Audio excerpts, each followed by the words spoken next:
அறியாமையை முதல்ல புரிஞ்சுக்கணும். ஏன்னா நம்ம எதையுமே அறிந்து வரவில்லை.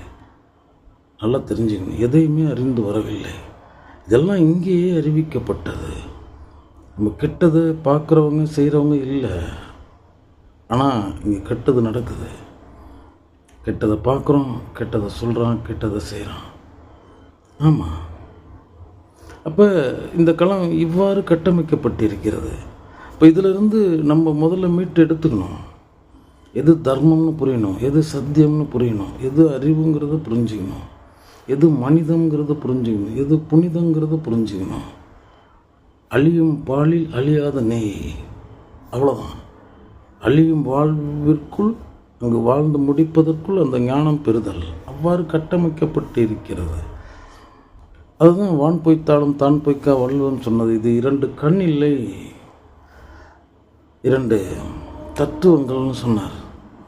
எப்பொருள் யார் யார் வாய் கேட்பினும் அப்பொருள் மெய்ப்பொருள் காண்பதறிவு, எப்பொருள் எத்தன்மையதாயினும் அப்பொருள் மெய்ப்பொருள் காண்பதறிவு. அவன் சொன்னான், இவன் சொன்னான், அங்கே இருந்தது வந்தது போனது அப்படின்றதெல்லாம் இல்லை.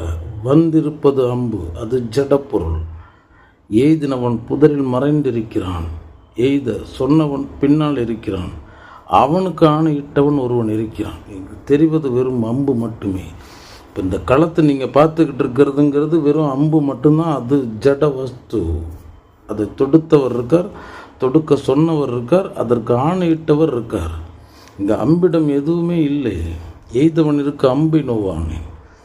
எய்தவனும் அங்கே அதுக்கு கீழே 3 பேர் இருக்கான். இப்போ நம்ம தெரிஞ்சுக்க வேண்டியது என்ன அப்படின்னா, நம்ம அவ்விதத்தில் தான் இந்த செயல்களை அணுகுகின்றோமா? இப்போ கண்ணுக்கு தொலைநோக்கு சிந்தனைன்றது என்ன? அது நேற்று இன்று நாளை இந்த 3 லட்சணம் தெரிஞ்சிருக்கணும்.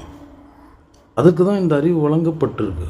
பகுத்து ஆய்வதற்காக அளிக்கப்பட்டிருக்கின்ற 6வது அறிவு அது.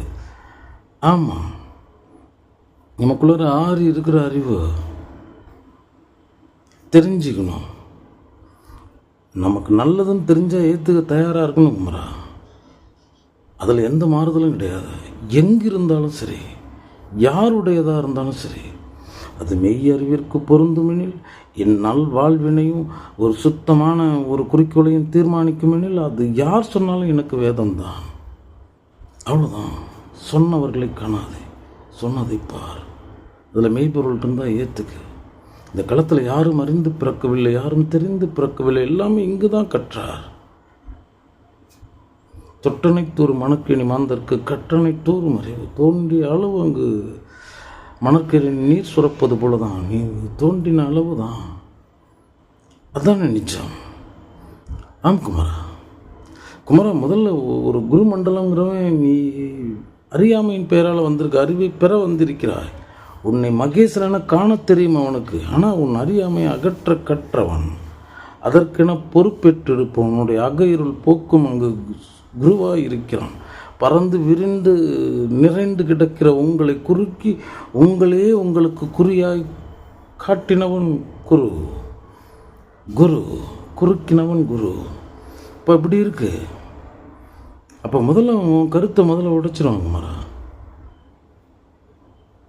குமார சனகர், சனந்தனர், சனாதன, சனத்குமாரர், வாணியின் புதல்வர்கள், பிரம்மகுமாரர்கள், 4 வேதங்களும் 4 மனிதர்களாக அவ்விதம். ஆமாம், ஆனால் அங்கே முடியல. வேதாந்தத்தில் அங்கு அடுத்த கட்டம் தேடுது. இன்னும் அடங்கலை. அறிந்தவர் அடங்கி இன்புற்றனர். அறிந்தவர்னா அறிந்தவர்.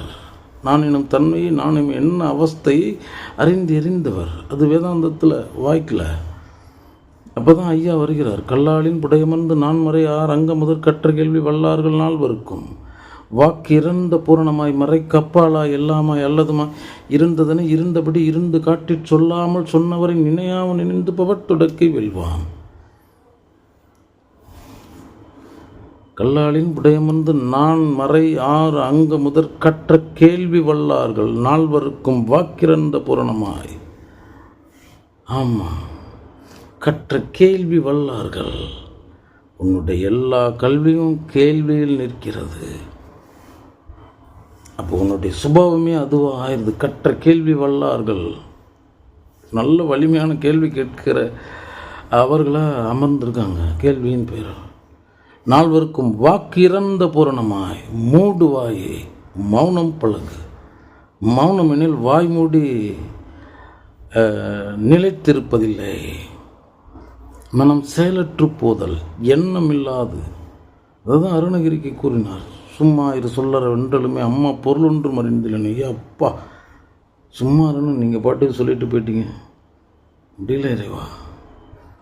அது எண்ணம், காட்டாற்று பெருவெள்ளம். நம்ம அவ்விதத்திலே இருந்து பழகினவர்கள். ஆர்வத்தின் பெயராலே இந்த உலகம் நம்மை வாழ வைத்து இன்னைக்கு நம்மையும் அறியாமல் இங்கு கூத்தாடி கொண்டிருக்கிறது அகம். பற்றென்கின்ற பெயரால், ஆசை என்கின்ற பெயரால், வக்ரம், உக்ரம், விரோதம், துரோகம், இன்னும் எத்தனையோ கேடுகளின் பெயரால் அது அங்கு பேயாட்டத்தில் இருக்கிறது. அதனால் அதை அகப்பேய், நான் அதை கட்டுப்படுத்தினவன் அகப்பேய் சித்தன் பெயர் பெற்றான். பாருங்கள், ஐயார வந்திருக்கும் அரசின் திருஅடி நீல நிழலில் விட்டிருக்கிறார். அப்போ அது தத்துவம் புரிஞ்சுகிறது. அப்போ நமக்கு அது வெறும் கேள்வியை தான் தருது அப்படின்னா சும்மா இரு சொல்லற. இது நிஜம், நிஜம் அதுதானே குமரா. இது மனக்குளம், தெளிய வைக்க வேண்டும். அதை விட்டுட்டா தெளிஞ்சிரும். அதை தெளிய வைக்கிறதுக்கு 10-20 பேர்த்தோட கருத்துக்களோடு நீங்கள் உள்ளே இறங்குறீங்க, குப்பைங்களோட உள்ளே போகிறீங்க, அவங்க நடக்கிறாங்க. அது இனிமேல் தெளிய போவதே இல்லை. இந்த வேத பாவம்ங்கிறது தவே, வேத பாவம்ங்கிறது தவத்தில் ஒடுங்குற வரைக்கும் தான். தவத்தில் ஒடுங்கினதுக்கு அப்புறமேட்டுக்கு அதனுடைய பேரே வேறு வத. நான் என்னும் என்ன அவஸ்தையிலிருந்து நான் விடுபட்டு போவேன். அதானே நிஜம். இங்கே என்ன நீ தெரிஞ்சிக்க முடியும்? நீ தெரிஞ்சிக்க போகிறது ஒன்றும் இல்லை. கார் இருளில் மறைந்திரு கரும் சூன்யம். அது இந்த உலகத்தினால எண்ணி கூட பார்க்க முடியாத அவன் பெரும் திரு கரும் சூரியன் அவன் காணுங்கள் என் செல்வங்களே. உன் கருத்தை உடைச்சிட்டு தான் உனக்குள்ளார வருவான். உன்னுடைய அறியாமையை உணர்த்திட்டு தான் வருவான். உன்னுடைய அசத்தியத்தை உணர்த்திட்டு தான் வருவான். அதர்மத்தை உணர்த்திட்டு தான் வருவான். அதை நீ உணர்ந்து தான் போய் உட்காரணும். பழங்குப்பைகளை பாத்திரத்தில் வச்சுட்டு பிச்சை கேட்டு போட்டால் யார் போடுவார்? முதல்ல பாத்திரத்தை கவில், அதை இங்கே வெற்றிடமாக்கு. ஐயம் இடுபவர் ஐயம் இடுவார். இது ஒரு அற்புத தலம். ஆமாம். அப்போ அதை நம்ம உணரணும்ல. நம்ம எதுவும் அறிந்து வரவில்லை என் செல்வங்களே. நம் குரு நான் ஒன்று, ஒன்று நான் என்ன குமரா அப்படின்னா இதான் முதல் பாடம்.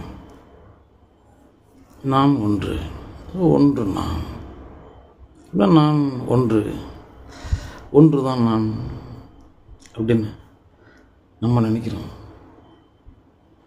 அவர் உனக்கு பாடம் நடத்துறது அப்படின்னா மற்ற குருநாதன் மாதிரிலாம் இல்லை. நம்ம குருநாதன் ஒவ்வொரு சொல்லுக்கும் ஒரு கேள்வி வைப்பான். ஒவ்வொரு கேள்விக்கும் அந்த பதிலை என்னிடத்திலிருந்து பெறுவான்.